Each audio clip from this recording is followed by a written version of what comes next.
Welcome to the Bite Size Podcast. I'm your host, Lorraine Michaels, former EMT and nursing assistant, now business owner and wild entrepreneur. I walked away from over 15 years in medicine to pursue my passion and my God-given talents. Now, I get the honor of helping other women discover their passions and purpose. If you're feeling stuck in life, unsure where to go or what to do, welcome. If you're exactly where you want to be, great, you're welcome here too. If you have faced any kind of hardship or setback, you have found a safe place here. In other words, no matter who you are, or what you've been through, or what you're going through, this is the space for you. On the Bite Size Podcast, we'll discuss life, business, and faith. There's something for everyone. So grab a cup of coffee and something to take notes with, because there will definitely be things you won't want to forget. Welcome back to the Bite Size Podcast. I'm your host, Lorraine Michaels. I hope you are having a fantastic week. I'm not sure when you are listening to this, but I am recording it in September. And September, as you may or may not know, every month has a National Awareness Month. There's, National Donut Day, National this, that, whatever. September is National Recovery Month. There's also other national awarenesses that happen in September, but today I'm talking about recovery. And you may or may not know, depending on how long you've known me or have been following my journey, but recovery is a very, very big part of my story and my journey. Not because I have personally dealt with addiction, but because addiction has touched quite a few key important people in my story, from actually many of my relationships have involved someone addicted to something. So recovery and addiction is a very hard topic.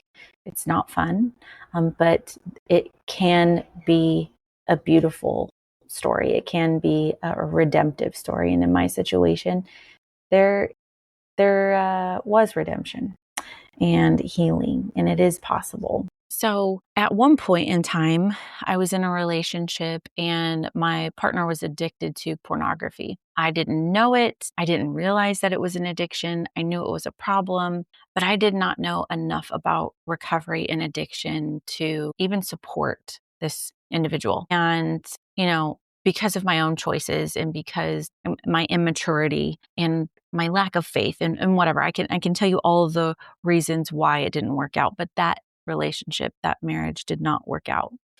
And I, at the time, was not aware of my own issues of lack of self-worth, and I was already abusing alcohol. I was turning to things that were not Jesus and that were not healthy.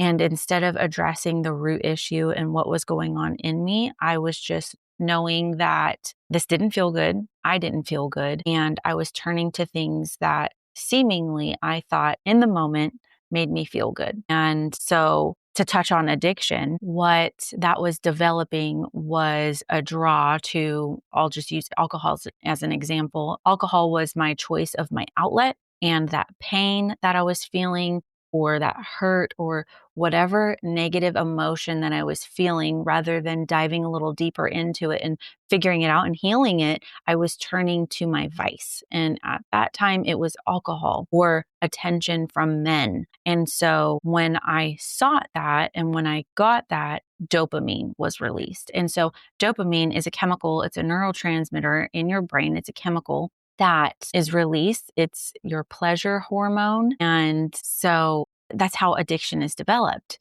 When you do something and it gives you pleasure, dopamine is released. And so your brain associates that thing that you did as something good. And then your brain is going to crave that and want that and pull you back to that. And as it pertains to drugs, I'd never have had an addiction to drugs, so I can't really go deep into that. But addictive substances, they cause that surge in dopamine levels. And so that starts to lead to intense feelings of pleasure when that drug or alcohol, when that is present, right? And so that creates the cycle. And your brain actually changes. So when you have chronic exposure to those dopamine levels, those high dopamine levels that is released when you use drugs, the structure of your brain actually changes. Thus, it intensifies and it causes the addiction. So that's how that addiction is created. I was drawn to that certain person who had addictions. And unfortunately, my second marriage, he was addicted to many things. And lo and behold, it was because there was a ton of trauma that was never addressed and healed. There was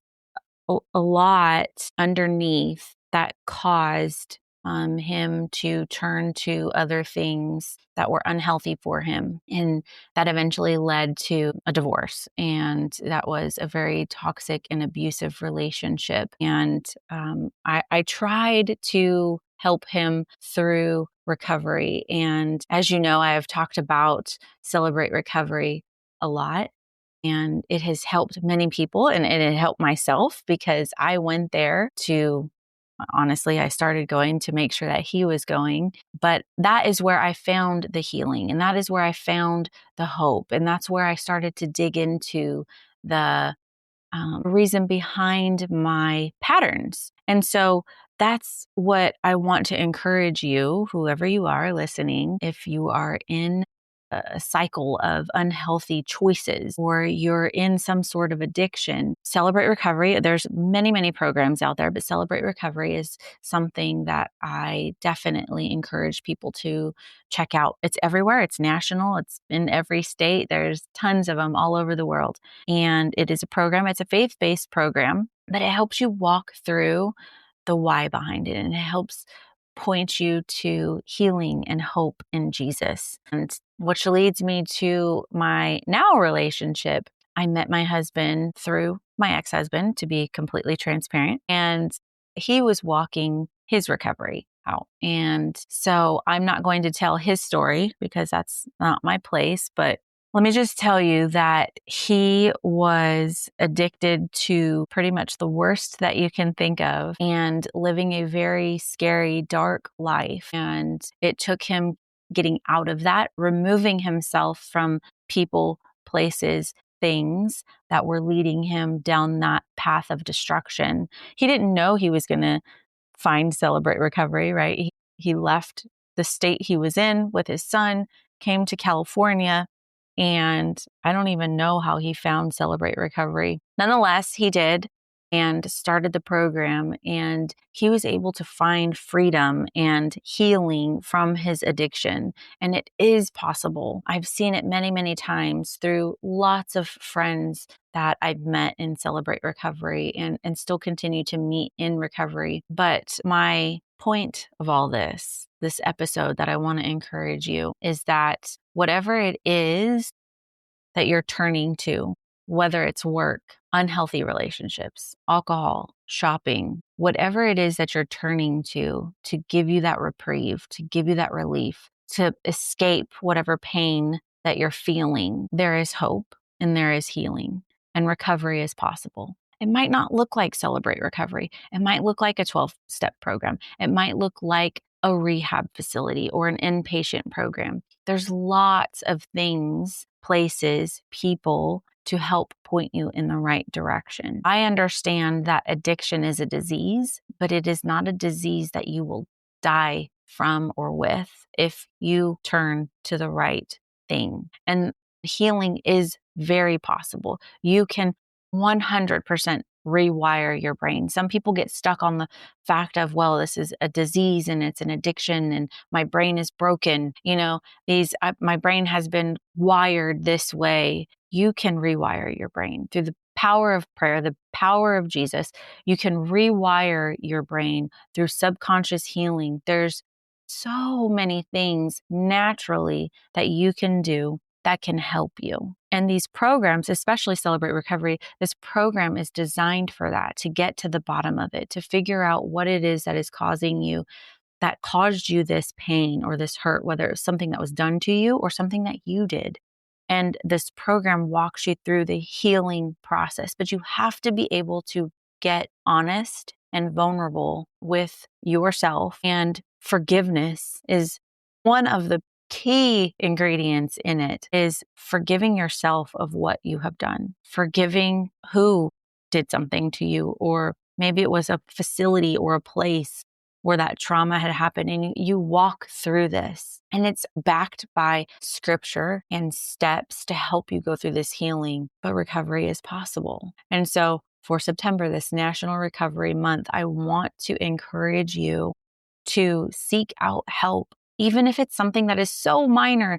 It's, man, when I have a really bad day, I shop. I scroll on social media, and then you end up staying up way too late, and, you're tired the next day and you're run down. Like, these things, it seemingly might sound insignificant, but it's damaging to your health. Although, we're talking from something as, quote, minor as staying up too late on social media to binge drinking and blacking out, right?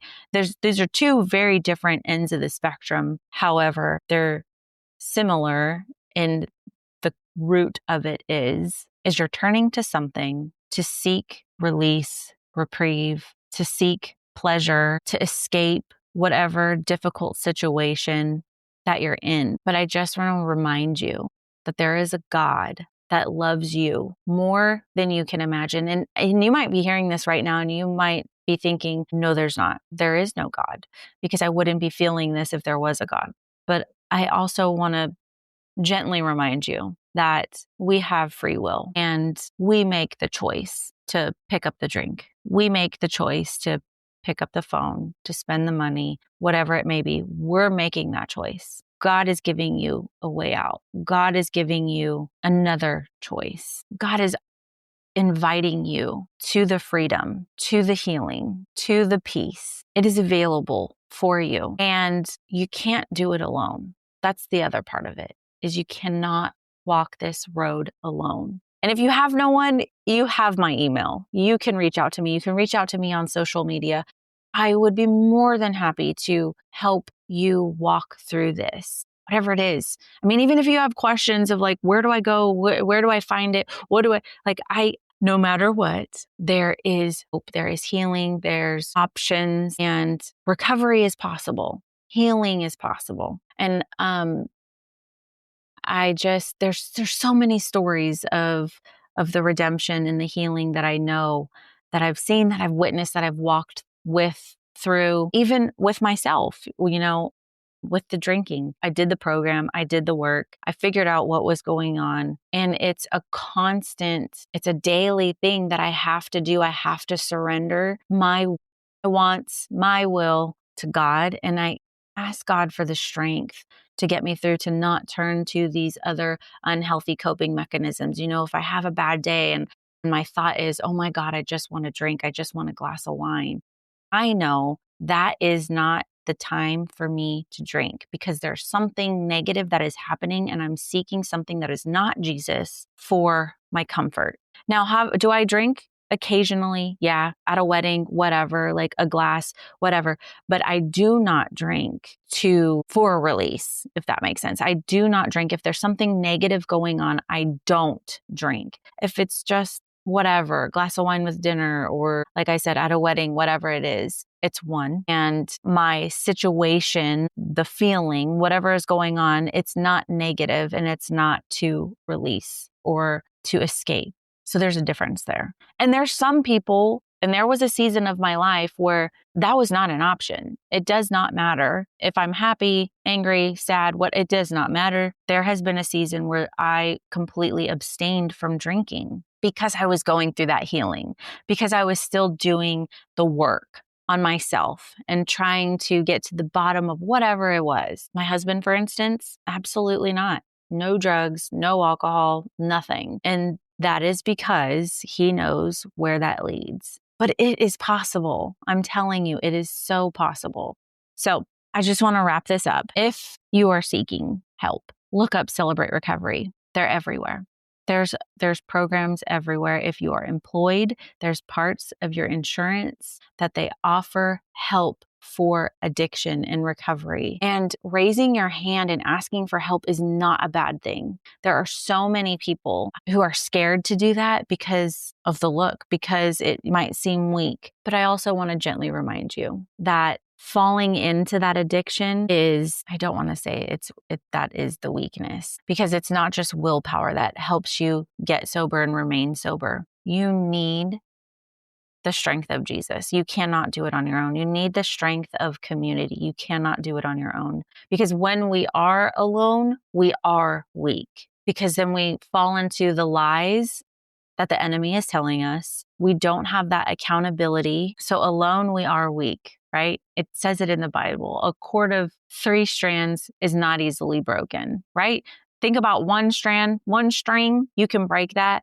Think about a cord and how difficult that is. It is much stronger. When you have multiples, it is much harder, right? So I'm not saying that you are weak. I'm saying you are strong with others. You are strong with Jesus, and he can give you the strength. And so I just pray right now, whoever you are listening to this, whatever it is that you're dealing with, I pray that God gives you the strength to ask for help. I pray that God gives you that person in your life that you can go to, that you can say, hey, I'm struggling with this, whatever it may be. Be vulnerable. Take that step. You are strong. You are able to do this. You are able to ask for help, and there is help out there for you. So friend, happy National Recovery Month. It's possible. Healing is possible. Recovery is possible. I have witnessed it. I have been a part of it. And I just pray that this finds you wherever you are at in the most beautiful way. Just remember, you were divinely created for a divine purpose, and there was no mistake in you.